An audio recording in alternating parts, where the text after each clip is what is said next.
it's really the same tire. It's just a little stiffer to make it a little bit more durable, I guess. So it's yeah, not a whole lot different from. I couldn't tell a whole lot different from last year, but this was kind of an off race for us last year, or we didn't have a lot of good notes to go off of. So we're kind of starting from scratch this weekend.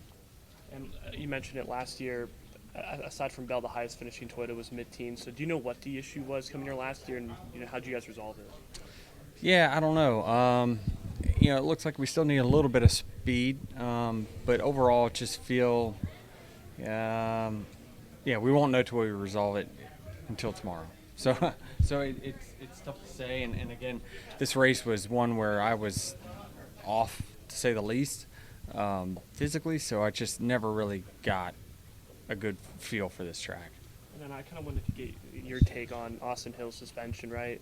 Can't earn any more playoff points. Do you feel like that's warranted, that although all of his playoff points already got taken away, he can't earn any more? Or do you feel like that's a fair assessment from NASCAR?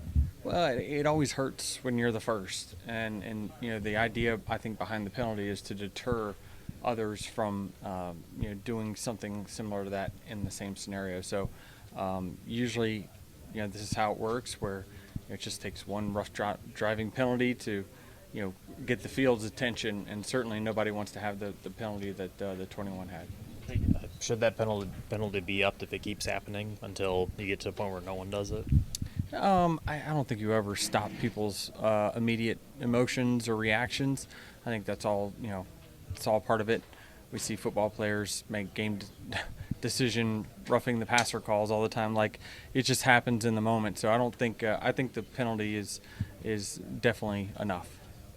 I also want to get your thoughts on the Pseudo Classic at Bristol tonight. Will you be watching the game, and how important is it for NASCAR to have these crossover events like this in a way? Yeah, I mean, I don't know if it's important in NASCAR. I don't think NASCAR has much to do with it. I think it's a track thing. Yeah, I mean, if I have time, I'll check it out and see how it goes. And certainly, it's good to see kind of the cross of, the MLB's kind of embracing it as much as anyone. I know this track's changed a bit over the years, but being designed by a driver like Rusty Wallace, is there any characteristics that stand out, like compared to other tracks we can tell, like, yeah, driver designed this? Or No, not really. I mean, each track has its own unique kind of characteristics to it, and I just don't have a whole lot of laps. This is one of the very few tracks, especially ovals, where I'm kind of feel like I'm out in left field a little bit with kind of understanding what I need to do to go fast here.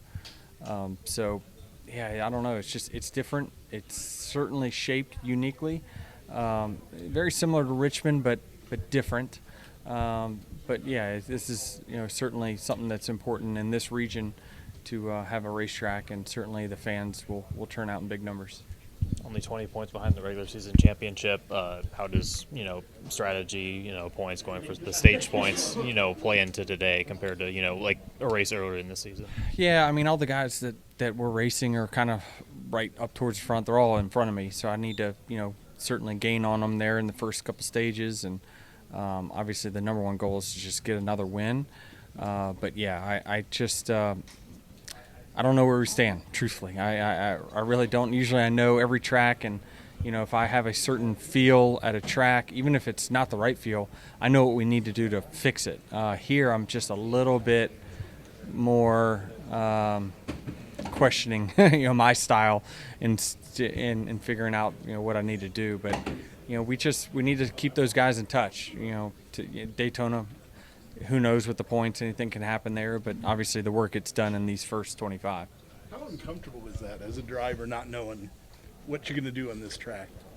Yeah, I mean, it's just I've got 20 years experience everywhere else, and so I don't know. It's just if we didn't have such an off week here last year, then I would have felt a little bit better about understanding what I need out of my car and what we need to do run well.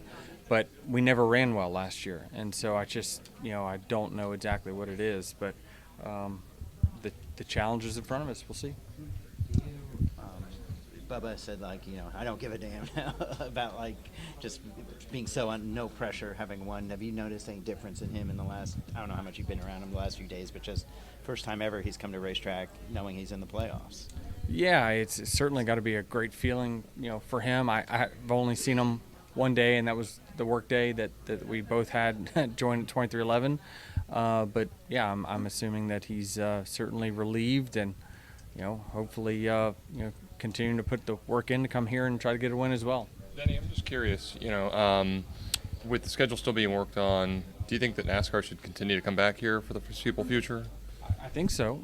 The fans came out in great numbers last year here at this track. I think this area,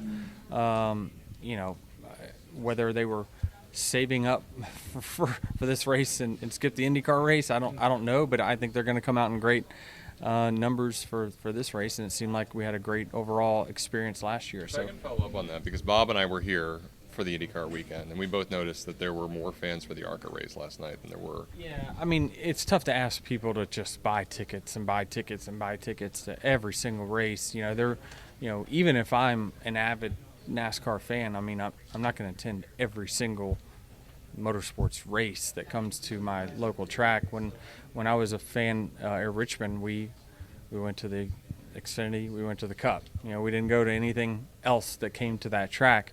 A lot of it was, because of budget, but, that's what we were fans of. And so I think that more than likely what you're going to see is people come for NASCAR weekend because it's obviously the biggest motorsport. But at least from what you've seen, is there the appetite for racing in Iowa from what you've experienced? So far, I think so. We've only been here once, but overall I thought the crowd was great when we were here, and I'm sure considering the crowd that we saw at ARCA, I would imagine Cup will have a good turnout.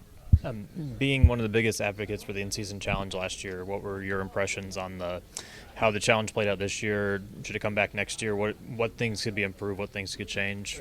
Yeah, I've talked about it, but I thought it should stay. I think it's a great content creator.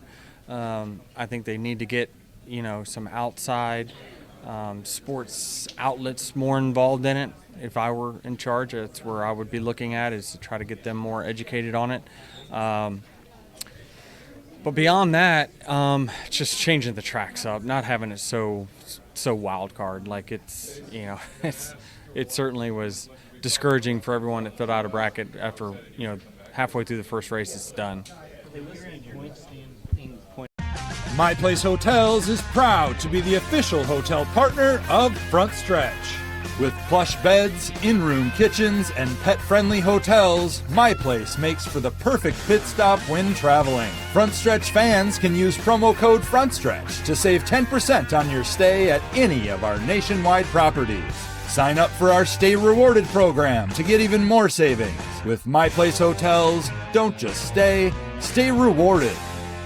All right, so one final thing I wanted to talk to you about. Well, two things, actually. First of all, you're nominated for the Hall of Fame. May take you more than a year or two. Sometimes it does that. But being named one of the 75 greatest drivers in NASCAR history out of the hundreds, probably a couple of thousand people who've raced in NASCAR in the top three levels, what did that mean to you? I really thought I pissed them off a few times.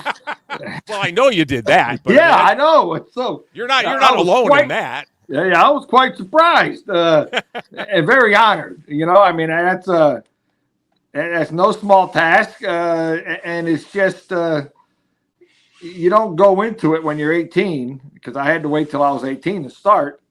I never thought I was going to be in a Hall of Fame. And then growing up, you see the guys. I would go to the racetracks and you see the black jackets and New England Auto Racing Hall of Fame guys. And I was, that guy's an old racer. Oh, that guy's an old racer. That guy's an old racer. Yeah, well, now I got one of those jackets. I'm one of those old racers. You're still young at heart. I know that. So don't worry about that.